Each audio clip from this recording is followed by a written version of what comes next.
ಮಾಲೆಯಲ್ಲಿ 49 ಅಕ್ಷರಗಳಿವೆ. ಯೋಗವಾಹಕಗಳು, ಸ್ವರಗಳು, ವ್ಯಂಜನಗಳು ಎಲ್ಲ ಸೇರಿ 49 ಅಕ್ಷರಗಳು ಆಯ್ತಾ. ಅದ್ರಾಗ ಕನ್ನಡ ವರ್ಣಮಾಲೆಯಲ್ಲಿ ವ್ಯಂಜನಗಳು ಗ 3ನೇ ಅಕ್ಷರ, ಜ 6ನೇ ಅಕ್ಷರ, ಮ 25ನೇ ಅಕ್ಷರ.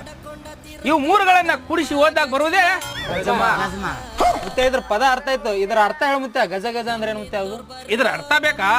ಭಾವಾರ್ಥ ಬೇಕಿಲ್ಲ ನಿಮ್ಗ? ಇದು ಗಜ, ಇದು ಮ. ಇಲ್ಲಿ 2 ಆನೆಗಳು, ಗಜ ಗಜ. ಗಜ ಅಂದ್ರೆ ಏನು? ಆನೆ. ಗಜ ಅಂದ್ರೆ ನಾ 2 ಸಲ ಗಜ ಗಜ ಅಂತ ಹೇಳಿನಿ. 2 ಆನೆ, 2 ಆನೆಗಳು. ಮ ಅಂದ್ರೆ ಮದ, ಮದ ಗಜ, ಮದ ಗಜ. ನಾ 2 ಸಲ ಗಜ ಗಜ ಅಂದಿನಿ. 2 ಮದವೇರಿದ ಆನೆಗಳ ನಡುವಿನ ಗುದ್ದಾಟವೇ ಗಜಮ. 50 ಮಾರ್ಕ್ಸಿನ ಕ್ವಶನ್.